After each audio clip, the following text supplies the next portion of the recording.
성경은 어떤 책입니까? 하나님의 말씀이죠. 성경을 두 권의 큰 책으로 분리하고 있습니다. 하나는 구약이고 하나는 신약이죠. 그 이름에서 보는 것처럼 구약과 신약은 약속의 책이다라는 것을 알 수 있습니다. 약속의 책이다. 하나님은 우리에게 약속을 하셨고 또 그 약속을 철저하게 이루시고 또 약속을 하시고 그 약속을 계속적으로 이루어 가시는 하나님입니다. 그래서 창세기에 보면 믿음의 사람 아브라함에게도 하나님께서 약속을 하셨죠. 너는 내 후손이 400년 동안 종살이를 하게 될 것이고 그리고 그 너희들이 섬겼던 그 나라를 내가 쳐서 너희들을 다시 돌아오게 하리라.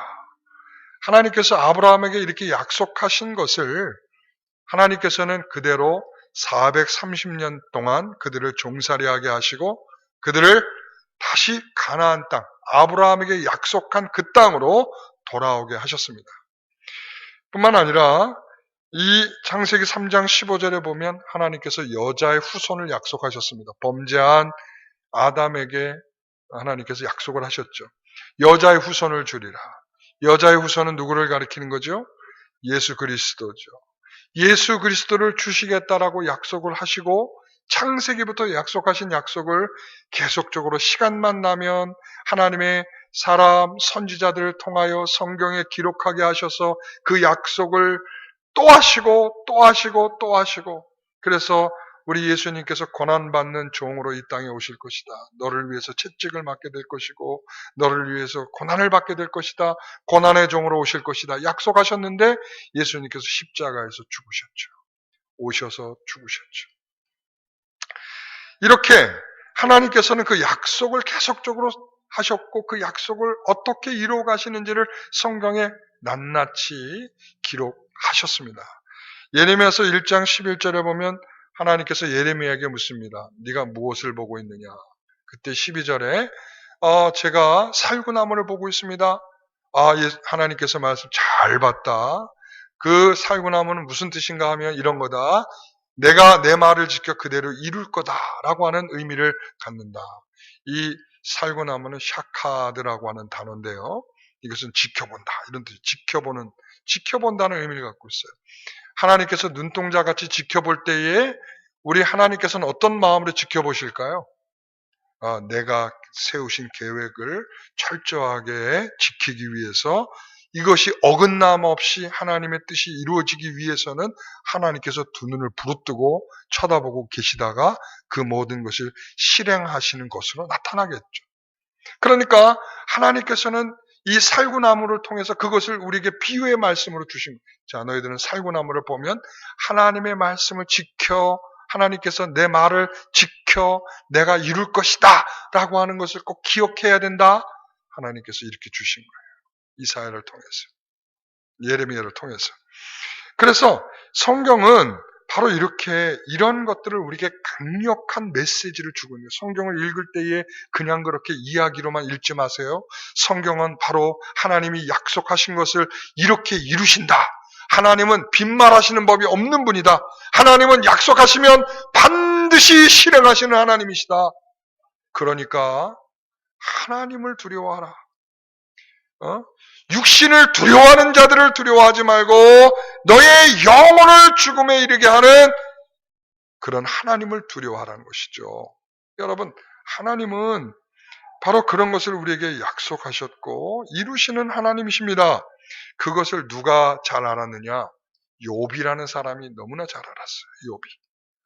욥은 자신이 모든 어려움들을 다 겪고 친구들이 와서 자신에게 힘들게 질문하고 답하고 그러고 나서 하나님을 향하여 또 질문하고 답을 얻고 난 다음에 비로소야 지혜가 열렸어요. 그러고 나서 42장 2절에 이렇게 말합니다. 다 같이 한번 읽어보겠습니다. 주께서는 못하실 일이 없사오며 무슨 계획이든지 못 이루실 것이 없는 줄 아오니 바로 이것을 깨야 돼요. 하나님의 지혜는 무한하셔서. 자, 따라해 보겠습니다. 하나님의 지혜는 무한하셔서 우리는 조금도 상상할 수 없는 일까지도 이루시는 하나님이십니다.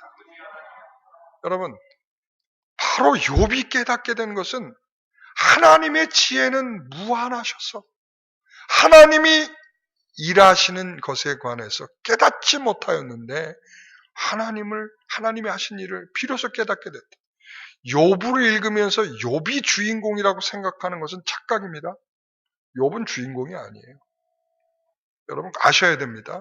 욥이 고난을 받고 참 잘 견뎌내서 하나님이 나중에 축복하셨다. 여러분 이건 잘못된 스토리예요. 성경은 그렇게 말하고 있지 않아요. 욥은 하나님의 지혜를 깨닫지 못하고 하나님의 무한한 지혜를 비로소 깨닫게 되는 책이 욥입니다.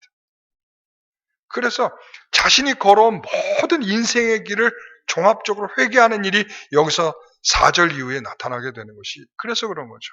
그러니까 자기의 자랑이 없는 거예요. 하나님의 무한한 지혜 앞에 자신의 제한된 지혜를 자랑하던 자신이 하나님 앞에 항복하며 무릎을 꿇는 이야기가 바로 욥기란 말이죠.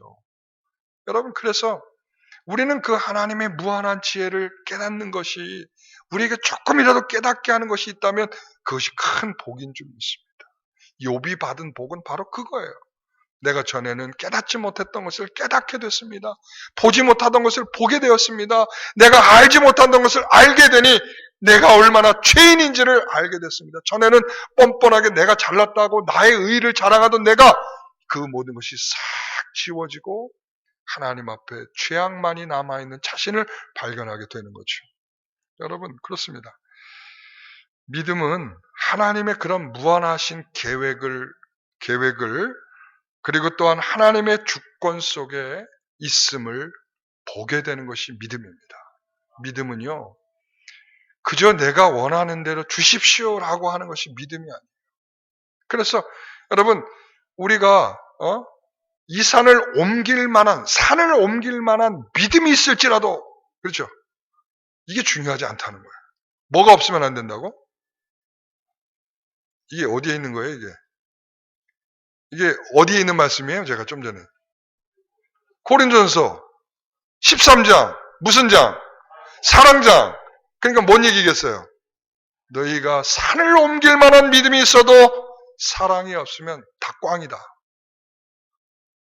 믿음은 결국 뭐냐면 하나님이 우리를 사랑하심을 깨닫고 그 사랑을 나도 가지고 그 사랑을 베풀면서 살아갈 때 진정한 믿음이라는 거죠.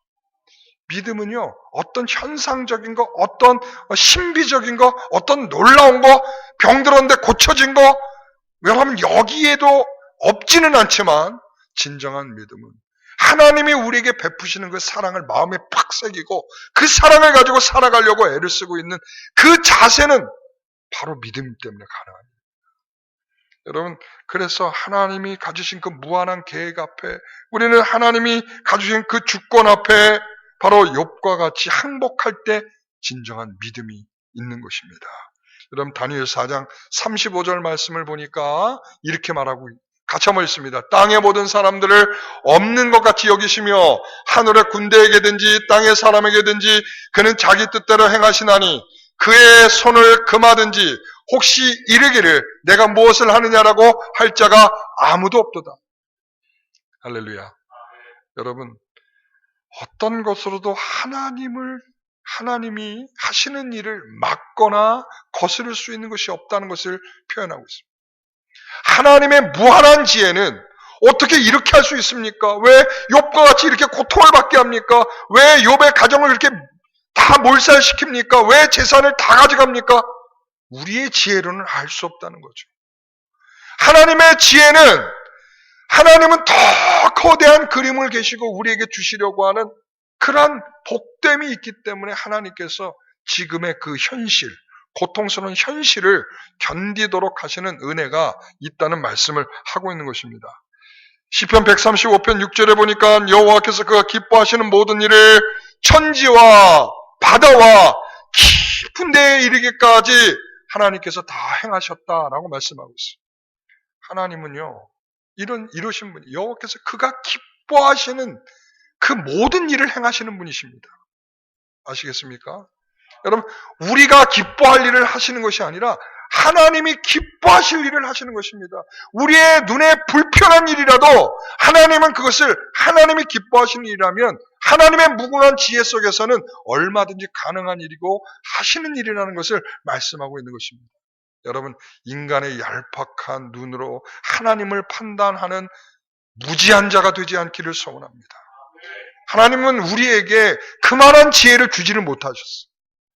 우리가 하나님이 하시는 모든 일을 하나님의 뜻은 여기에 있구나, 이렇게 뜻을 따라서 살면 되겠구나라고 그것을 판단할 만한 지혜가 우리에게는 없다는 것입니다.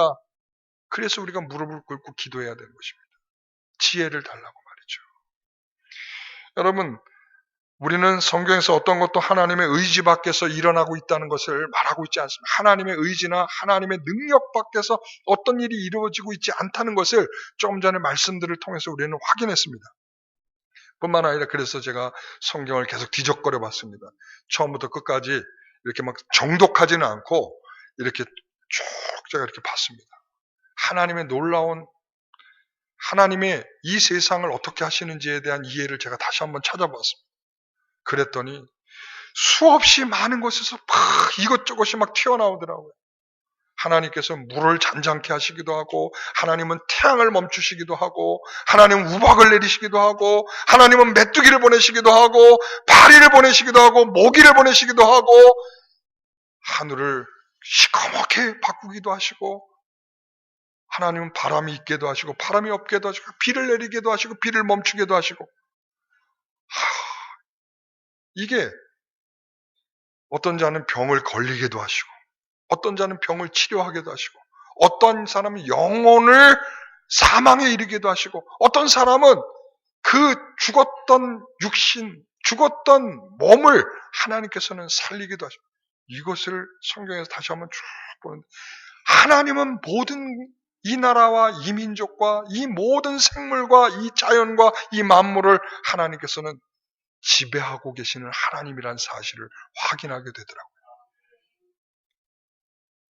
여러분, 벌써 우리 사람들의 마음들이 약간 흐트러졌죠? 지난주에 날씨가 따뜻하고 막 이러니까 사람들이 나들이들을 많이 나가서 주일날 다른 때에 비해서, 그러니까 다른 지난 2월 그때 코로나가 시작하기 전 그때에 비해서 30%의 사람들이 더 나가서 야외 놀이를 했다. 이렇게 지금 통계가 나오더라고요. 이 말은 사람들이 왜 그렇게 나갔겠어요? 이유가 뭐겠어요? 간단하죠? 이게 이제 막 전에는 막 100명, 200명 막 이렇게 막 늘어났는데 지금은 어때요? 기껏해야 20명대 이렇게 늘어나. 그리고 여기에 있는 사람들은 별로 없고 다 외국에서 유학생들인지 외국에 나갔던 사람들이, 그 사람들이 들어오면서 그 사람들을 지금 격리하고 그 사람들을 막고 하고 있는데, 대부분의 유입되는 사람들은 다 어디냐면 다 그런 사람들을 통해서 지금 카운터가 늘어나고 있다. 그러니까 사람들의 마음이 느슨해지는 이유는 뭘까요? 이제 조금 안전해졌구나. 그러니까 이제는 조금 밖에 나가서 움직여도 되겠구나. 이런 생각들을 하게 되는 거죠. 여러분, 우리도 그런 마음으로 똑같은 마음을 가졌다면 이건 곤란합니다. 물론 그게 아니라고 하면은 그걸 부정할 수는 없겠지만, 여러분, 우리는 어떤 때든지 냉정을 찾아야 할 것이고, 그 냉정을 찾는 이유는 이 모든 것을 지배하고 통치하시는 하나님 때문이어야 합니다. 그럼 무엇이 두렵습니까? 라고 말하면 죽는 것이 두렵습니까? 코로나 걸릴까봐 두렵습니까? 두렵겠죠. 사람들이 시급하게 죽어나가는 것을 보고 5%의 사람이 죽잖아요. 그렇죠? 지금 통계들이 나오는 게 전체적으로 세계 전체적인 통계는 약 5%의 사람들이 현재 죽고 있습니다. 이런 일들을 보면서 우리는 그렇게 생각할 겁니다. 이렇게 걸리면 죽을 수 있구나 라고 생각하면서 그 두려움들이 우리의 마음들을 발목을 잡고 있습니다. 그러나 우리는 분명한 것은 이 모든 것 위에, 코로나 위에 하나님이 계시다는 사실을 우리가 확실한 믿음으로 볼 수 있기를 소원합니다. 트럼프는 이 WHO에게 우리는 분담금을 내지 못하겠다 선언했습니다. 너희들 중국 우한에 있는 바이러스 연구실 오픈해라. 너네로부터 시작된 거 아니냐. 그거 확인하려고 지금 혈안이 되어 있습니다. 자기에게 집중되고 있는 모든 이 정치적 위기를 넘겨보려는 것일 수도 있으나 이것이 어디로부터 시작된 것인가를 찾으려고 하는 마음은 있겠죠. 여러분 그렇습니다.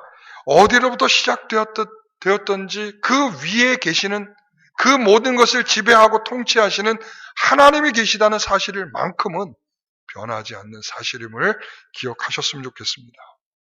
여러분 어떤 강대한 힘을 가진 사람이라 할지라도 이 코로나19가 참 감사한 것 중에 하나는 뭐냐면요. 이것이 막 변화되지 않고 있다는 거예요. 변화는 약 한 2,500번 이상 변화가 일어났는데 또 다른 것으로 변화가 되지 않았다는 거예요. 또 다른 것. 그러니까 이게 무슨 말인가 하면 지금 지금 약을 개발하겠다고 지금 난리가 났잖아요. 그렇죠? 그 이유가 뭐냐면 또 다른 것으로 변화가 되면 약 못 만듭니다. 왜냐하면 계속 변화가 일어나는데 그걸 어떻게 쫓아갑니까? 그렇기 때문에 아예 만드는 것을 포기할 수밖에 없는데 지금 이렇게 하나님께서 만들어 가도록 변화는 2,000몇 번이나 일어나고 있는데 그것이 또 다른 것으로 변화되지 않도록 하나님께서 지켜주시고 있다는 거죠. 여러분 그게 바로 코로나 위에 계시는 하나님에 대한 은혜인 줄 믿습니다. 여러분 우리는 이 세상에 자꾸 지금 우리가 무엇에 기대는가?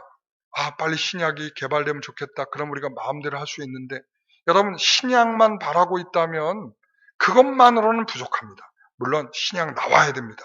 그리고 그 신약을 개발하게 하나님이 도와달라고 기도하셔야 될 것입니다. 왜냐하면 여러분 여기에서 우리 인간의 한계를 지금 보고 있는 거예요. 어떤 면에서 보면 인간이 너무 교만해요. 너무 잘난 척하고 있어.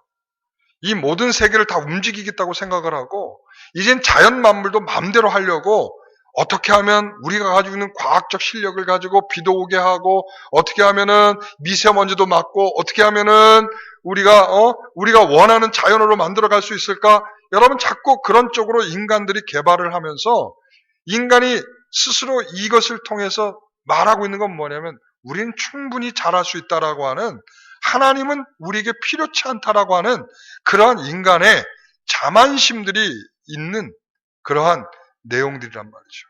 여러분 중세에도 말이죠. 하나님의 나라를 어떻게 이루느냐? 우리가 강대한 나라를 만들면 그 자체가 하나님의 나라다라고 생각을 했어요. 이런 공산주의 같은 경우. 그래서 수많은 사람들이 그 칼날에 죽어나갔습니다. 그게 기독교였습니다. 그 당시에. 여러분 오늘날도 마찬가지입니다. 과학 문명의 발달함으로 인하여 사람들에게 주는 감정은 뭐냐면 이렇게 과학이 발달하면 이 약도 만들어낼 것이고 우리는 그 약을 만들어내면 우리는 충분히 안전하게 살아갈 수 있어라고 우리의 마음이 이미 다 그쪽으로 빼앗겨져 있다는 거죠. 여러분 그렇지 않습니다.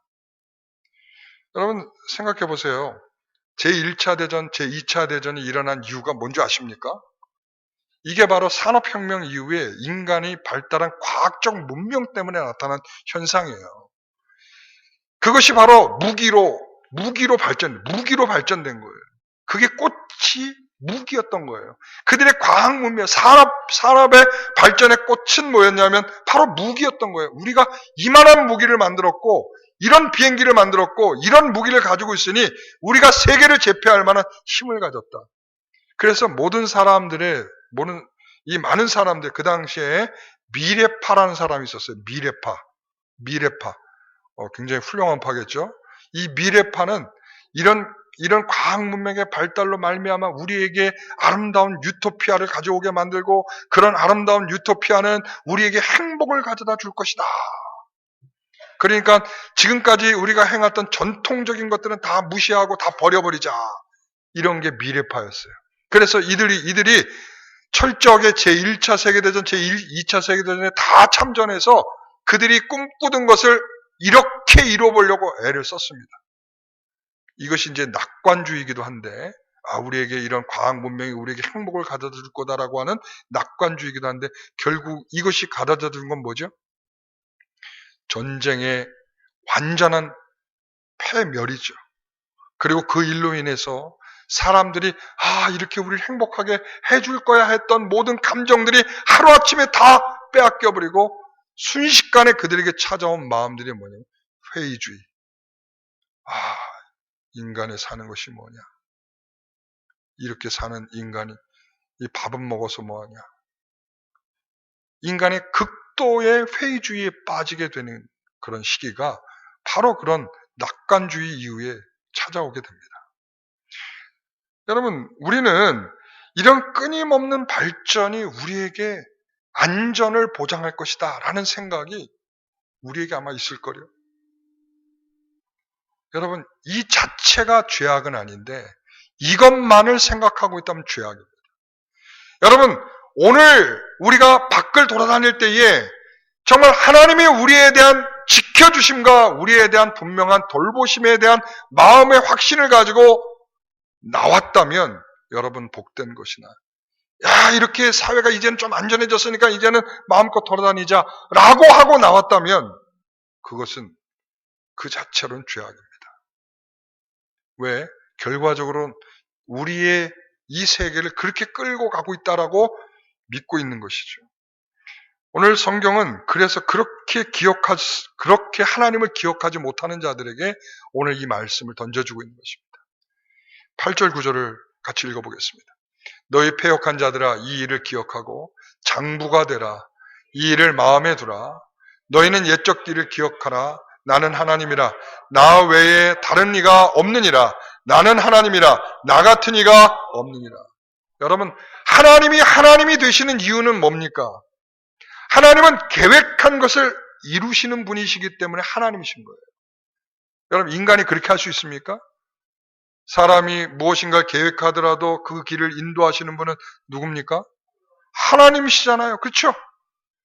우리는 계획은 세울 수 있어요. 그러나 그 계획을 끝까지 이뤄낼 수 있는 능력을 갖고 있지 못합니다.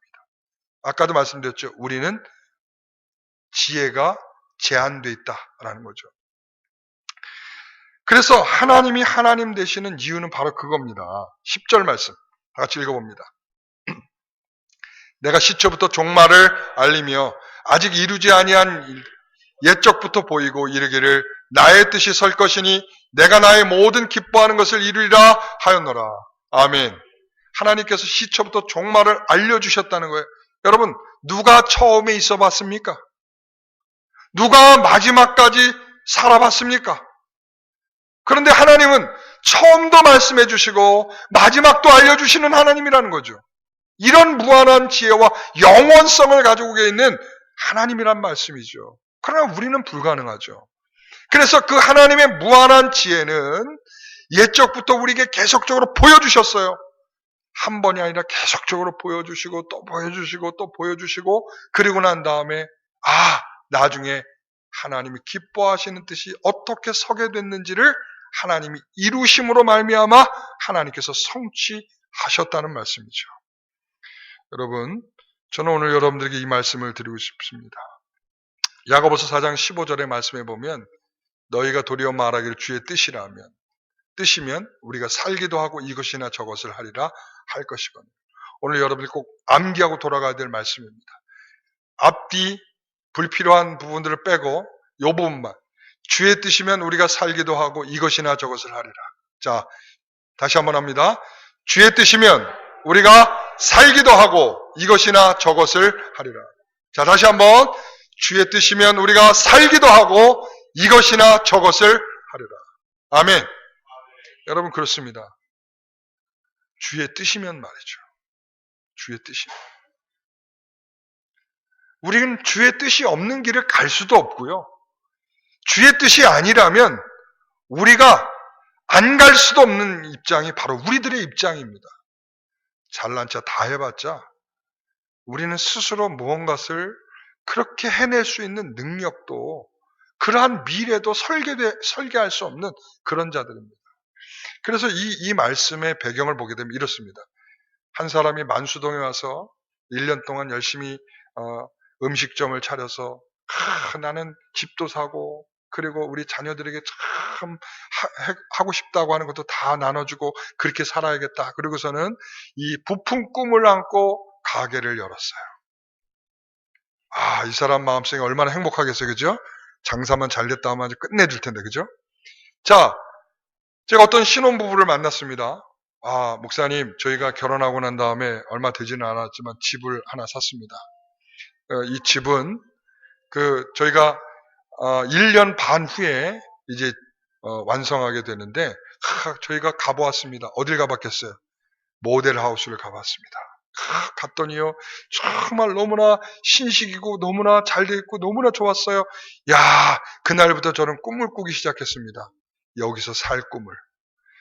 여러분, 그러니까 이 모델하우스는 거의 비슷하게 이렇게 만들어 놓는 거잖아요. 그러니까는 이미 가볼 것을 미리 보고서 결정하고 사는 거잖아요.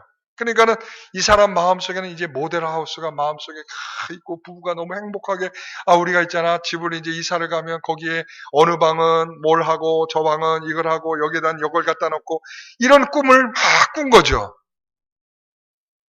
그때 이제 야고보서 4장 14절 말씀을 주는 거예요. 뭐라고 그러는지. 자, 같이 읽습니다. 내일 일을 너희 알지 못하는도다. 너희 생명이 무엇이냐? 너희는 잠깐 보이다가 없어지는 안개니라. 누가 내일을 보장해 줬다고 네가 그런 꿈을 마음대로 꾸니? 이 말이에요. 여러분, 이게 바로 주의 뜻이 아니면 내일이 우리는 없다는 거죠. 주의 뜻이 있기에 저도 오늘 이 자리에서 설교하고 있는 것이고요. 주의 뜻이 있기에 여러분들도 이 자리에 건강한 모습으로 나와서 예배드리고 있는 것이고요. 여러분, 주의 뜻이 있기에 오늘 우리가 살아있는 이 기분을 느낄 수 있는 것입니다. 여러분, 주의 뜻이 없이 이룰 수 있는 것이 없음을 우리가 깨달아야 될 텐데, 여러분, 그래서 다시 한번 15절 말씀을 기억해 봅시다. 주의 뜻이면, 자, 시작. 주의 뜻이면 우리가 살기도 하고 이것이나 저것을 하리라. 그래서 이 말씀을 이어서 주는 거예요. 내일을 누가 보장해 줬다고? 사람은 잠깐 있다 없어지는 뭐와 같다고? 안개와 같아. 그러나 주의 뜻이면 우리가 살기도 하고 네가 계획한 대로 1년 동안 열심히 장사해서 네가 집도 사고 그리고 자녀들도 돌보게 될 것이고 너희가 1년 반 후면 들어가서 그 아파트에 들어가서 살게 될 것이다. 뭐면? 주의 뜻이면. 근데 우리는 주의 뜻이면을 다 잘라버리고 그리고는 내 뜻대로 내가 계획한 대로 내 욕심대로 내 가지고 있는 본능대로 우리가 살아가려는 우리들의 모습이 아니겠습니까? 우리는 거기에 분명한 전제가 있음을 아셔야 됩니다. 거기에는 분명히 주의 뜻이라고 하는 분명한 전제가 있는 것입니다.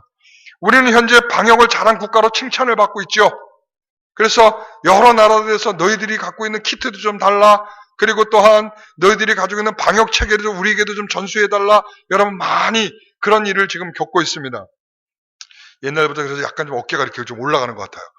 우리나라가 선진국이네. 아직도 우리 옛날 그 표현 있잖아요. 개발도상국. 이게 후진국도 아니고 선진국도 아니라는 이 표현이 조금 찜찜한 표현이었었는데 사실 그 당시는 후진국이었어요. 근데 지금 이렇게 보니까 이 의학이나 여기에 따르는 이 복지나 여기에 따른 이 모든 것들이 못지않게 우리가 잘 돼 있구나라는 것을 우리가 확인하게 되지 않았습니까? 비교가 됐잖아요. 전에는 비교가 잘 안 되다 보니까 우리가 어느 정도를 지금 누리고 사는지 잘 몰랐는데 우리가 괜찮은 나라에 살고 있었구나 이런 걸 알게 됐죠. 여러분 분명히 그렇습니다. 그것은 우리나라가 가지고 있는 실력일 수 있고요. 우리나라가 가지고 있는 복지적인 정책, 여러 가지 의료나 이 모든 정책에 따른 것일 수 있습니다. 부인할 수 없습니다. 그러나 여러분 예배를 강행하며 라고 하는 표현을 들으면서도 정부에게 끝까지 반항치 않고 정말 있는 자리에서 그냥 최선을 다해서 영상 예배를 하고, 또 우리 다 그랬잖아요. 영상 예배로 있는 사람들이 있고 우리 그냥 소수의 사람들 나와서 예배드리고, 그러면서도 우리가 9시에 모여서 기도합시다 하고, 그리고 또 금식하면서 기도하는 사람들이 있고. 여러분, 하나님께서 이 모든 이 우리나라의 방역 체계도 하나님이 움직이셨겠지만, 하나님께서 우리 성도들의 기도, 이전에 그렇게 절실한 마음으로 기도할 수 없었던 우리들의 마음들을 뒤바꾸셔서 무릎 꿇고 앉아 기도하게 하시고, 그리고 하나님을 간절히 사모하는 마음을 갖게 하시고, 금식하며 기도하는 성도들의 이 모습을 통하여 하나님께서 우리 코로나19의 바이러스를 우리나라에서 이렇게 멀어지도록 만들고 계신 것이 아닌가. 저는 이렇게 생각을 해봅니다. 여러분, 주의 말씀을 붙들 수 있기를 소원합니다. 여러분, 주의 뜻이라면 우리가 살기도 하고 말이죠. 예? 죽을 수도 있습니다. 죽을 수도 있어. 살기도 하고 죽을 수도 있습니다. 주의 뜻이면. 우리가 이것을 할 수도 있고 이것을 못할 수도 있어요. 저것을 할 수도 있고 못할 수도 있어요. 그러나 우리는 주의 뜻을 넘어서 살 수 없음에 대한 이해를 갖고 하나님 안에서 여러분들이 평안을 얻을 수 있기를 바랍니다. 그래서 우리는 그 모든 시작과 끝을 주관하시는 하나님, 모든 것을 정하시고 계획하시고 그 계획대로 이끄시고 그 결과를 내시는 하나님, 오늘 그 하나님을 우리가 믿고 따라가는 것입니다. 여러분, 11절 말씀 보겠습니다. 오늘 본문 같이 한번 읽습니다. 내가 동쪽에서 사나운 날짐승을 부르며 먼 나라에서 나의 뜻을 이룰 사람을 부를 것이라. 내가 말하였은즉 반드시 이룰 것이요 계획하였은즉 반드시 시행하리라. 아멘. 하나님께서 여기서 사나운 날짐승을 부르며 라고 했어요. 사나운 날짐승은 갑자기 예상치 못했던 짐승일 겁니다. 그런데 하나님께서는 그들에게 예상케 하셨습니다. 미리 선지자들에게 말씀하셨죠. 너희들 우상을 버리고 하나님을 따르지 아니하면 너희들 큰일 난다. 이방 나라를 들어서 너희들 혼내줄 거야 라고 하나님께서 여러 차례 말씀을 하셨습니다. 그러니까 하나님께서 뜻을 이루실 때에 하나님의 뜻은 뭐예요?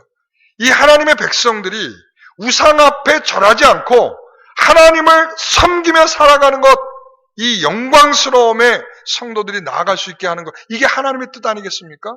그러기 위해서는 날짐승들도 보내는 거예요. 날짐승을. 그러면서도 날짐승들만 보내는 게 아니라 날짐승들 가운데 빼낼 수 있는 사람을 보내시는 거죠. 여기에서 나의 뜻을 이룰 사람 누굴까요? 여러분, 여기서 떠오르는 사람이 있어요. 하나님께서 이웃나라 바벨론을 들어서 유다를 치게 하고 유다를 포로로 끌려가게 합니다. 이게 날짐승이거든요.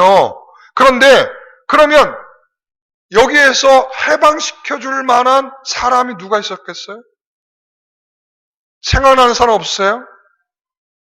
하나님께서 이 사람을 세우셔서 말이죠. 누굴까요?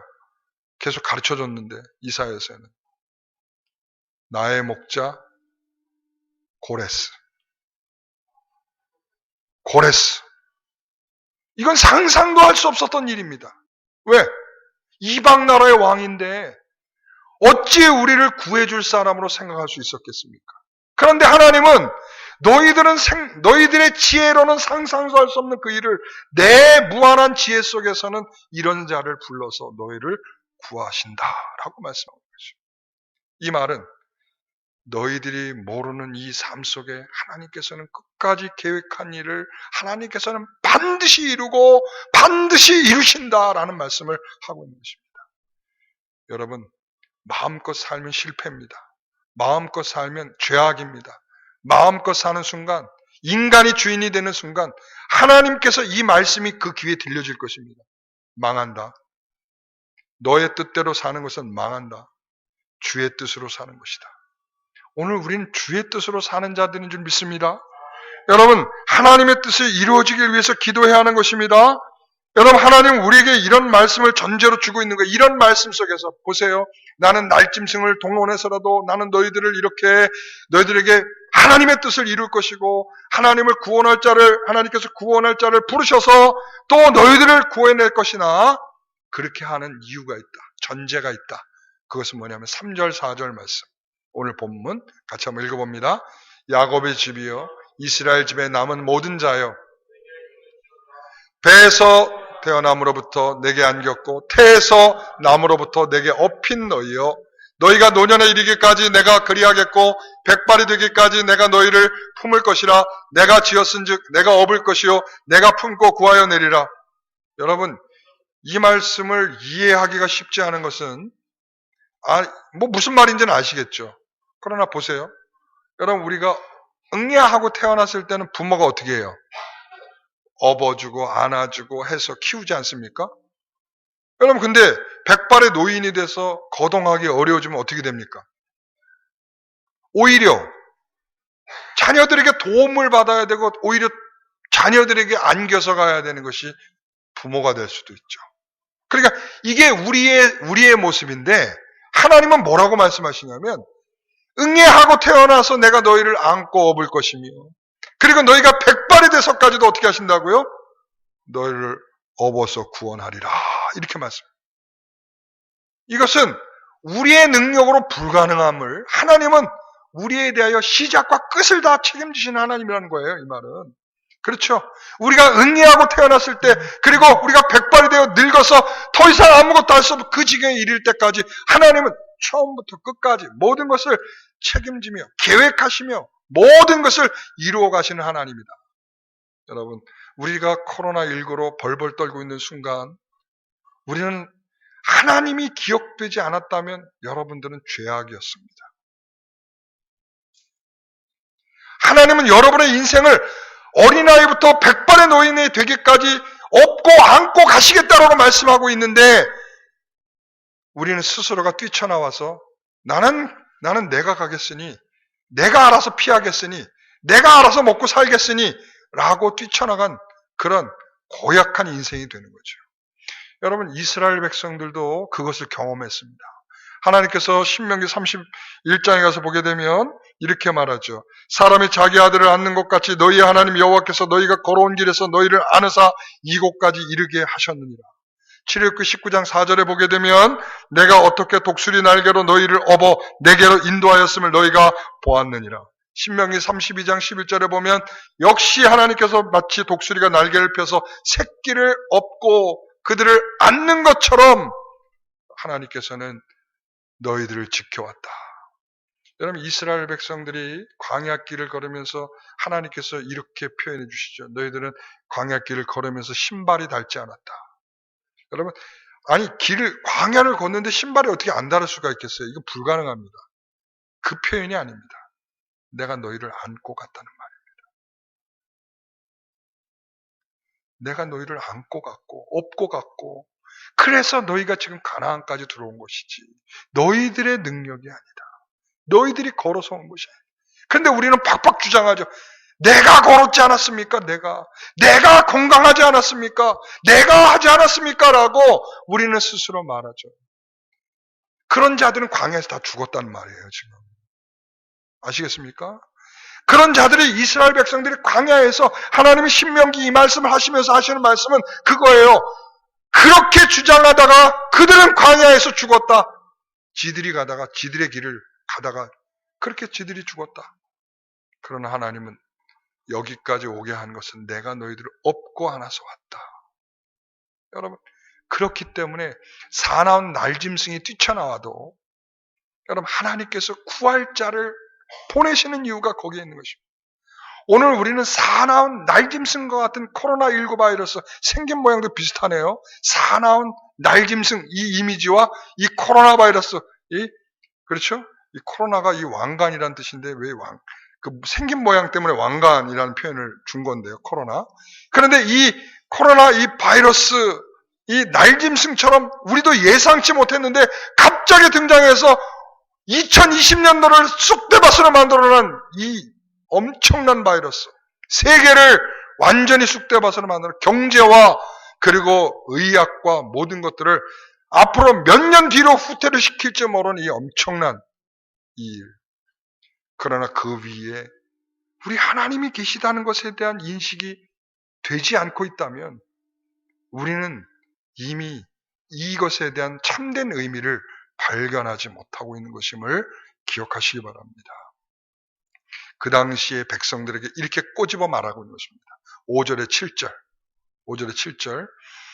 너희가 나를 누구에게 비기며 누구와 짝하며 누구와 비교하여 서로 같다 하겠느냐. 사람들이 주머니에서 금을 쏟아내며 은을 저울에 달아 도금장에게 주고 그것으로 신을 만들게 하고 그것에게 엎드려 경배하며 그것을 들어 어깨에 메어다가 그의 처소에 두면 그것이 서 있고 거기에서 능히 움직이지 못하며 그에게 부르짖어도 능히 응답하지 못하며 고난에서 구하여 내지도 못하느니라. 여러분, 이것이 바로 우리의 정체성이면 안 됩니다. 당시 이스라엘 백성들은 여전히 자기가 만들어 놓은 것 앞에 살려달라고 무지한 행동들을 하고 있었어요. 우리가 이 신천지에게 비웃듯이 말이죠. 어떻게 그런 이상한 교리에 빠져가지고 어떻게 자신의 전 재산을 내놓고 자기 인생을 차압잡히며 그렇게 살아갈 수 있을까? 아니, 대학 교수쯤 된다면서 어떻게 저렇게 배운 사람이 어떻게 국회의원이라면서 어떻게 정치인이라면서 어떻게 저렇게까지 할 수 있느냐? 그렇게 할 수 있다고 지금 말해주고 있는 거예요. 그렇게 할 수 있다고 지금. 예? 그렇기 때문에 이것을 계획하시고 이것을 이루시는 하나님에 대한 이해 없이는 그 무한한 지혜를 가지고 이 세계를 움직이고 계시는 하나님에 대한 그러한 참된 피조물의 자기의 연약함을 알지 못하고서는 이 은혜를 받을 길이 없다는 거죠. 오늘 사랑하는 성도 여러분, 우리는 하나님이 우리를 사랑하십니다. 자녀로서, 그리고 또 우리를 구원하실 자로서 우리를 끝까지 사랑하실 줄 믿습니다. 이전에 흑사병으로 수많은 사람들이 죽어갈 때에 많은 목사들이 거기에서 희생됐습니다. 왜 그러냐면 사람들이 죽어가니까 장례를 치러야 되지 않겠습니까? 장례를 치르다 보면 목사들이 그 일들을 감당했겠죠. 그러니까 이전에는 또 신부들이었을 것이고, 그러니까 종교개혁 이전엔 신부들, 이게 그 종교개혁 이전부터 발발했으니까요. 그러면서 거기에서 수많은 이 신부들이나 그리고 또 목회자들이 죽었단 말이죠. 그럴 때에 그들이 그럼에도 불구하고 그 일을 마다치 않고 그들의 죽음 앞에 서주었고 그 일들을 묵묵히 감당해 줬습니다. 심지어는 자기의 아내와 자기의 사랑하는 자녀들이 죽어가는 것을 보면서도 손을 쓸 수 없는 그런 지경에 이르면서도 자기에게 맡겨진 일들을 최선을 다해서 감당했단 말이죠. 무식한 자들이라고 말할 수도 있겠지만 우리는 분명하게 생각하는 것은 그들이 왜 그렇게 했느냐는 거죠. 하나님을 바라보는 신실한 믿음 때문이었을 것입니다. 그러나 지금은 우리가 가지고 있는 하나님의 일반 은총적 이 과학은 우리에게 그렇게 무지하도록 내버려두지 않고 있죠. 그러함 속에서도 우리가 갖는 또 다른 마음은 하나님이 이 코로나 위에 계시며 이것에 대한 지혜로서 하나님께서 분명히 시작되었을 것이고 또한 이것이 끝나게 될 것인데 이것이 주의 뜻 가운데 있음에 대한 분명한 인식을 놓치지 않기를 소원합니다. 기도하십시오. 여러분, 일주일 내내 하나님을 의식하지 않고 기도하지 않고 벌벌 떨고 사람 안 만나고 아무것도 안 하고 있었다면 그건 죄악입니다. 하나님 없는 죄악입니다.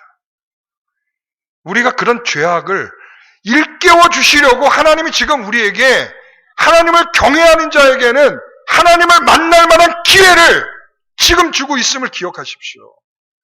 이것도 기억하지 않고 그저 코로나만 피하겠다고 숨어서 지내는 것은 죄악이라고요. 오늘 우리는 그 가운데 어디에 있는 것이 중요하지 않아요.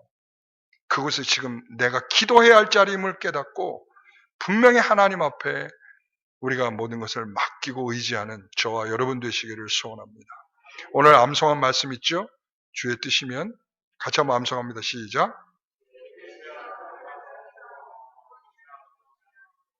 여러분 이 말씀 잊어버리지 마세요. 일주일 내내 이 말씀 암송하세요. 하루에 딱 눈 뜨면 이 말씀을 암송하세요. 오늘 내가 이 은혜로 삽니다 하고.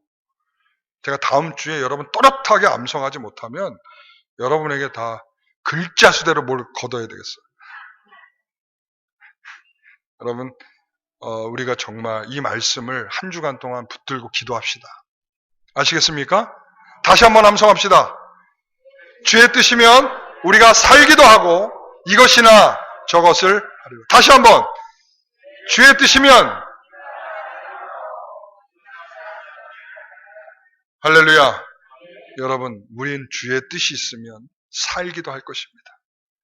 우리가 계획한 일 하나님 뜻 안에서 이루어질 것입니다. 여러분의 삶 두려워한다고 살게 되는 것이 아니고 주의 뜻이면 살 것이고 주의 뜻이 아니면 오늘 저도 하나님이 데려가실 것입니다. 우리는 그 앞에 아니요라고 말할 수 있는 사람은 한 사람도 없다는 것을 기억하시고 여러분이 있는 자리에서 하나님 앞에 더 만날 만한 기회인 줄 알고 최선을 다하여 기도하는 저와 여러분 되시길 바랍니다. 기도하겠습니다. 하나님 아버지 감사합니다. 우리의 삶을 주관하시는 하나님. 우리는 말로는 이렇게 표현하지만 우리는 이것을 별개의 것으로 생각하고 살아가고 있는 우리들의 모습입니다. 하나님, 우리가 얼마나 두려워서 떨고 있습니까? 얼마나 우리는 무서워서 우리는 집 밖에 나오지 못하고 있습니까? 그러나 그 가운데에서 하나님을 바라보게 하옵소서.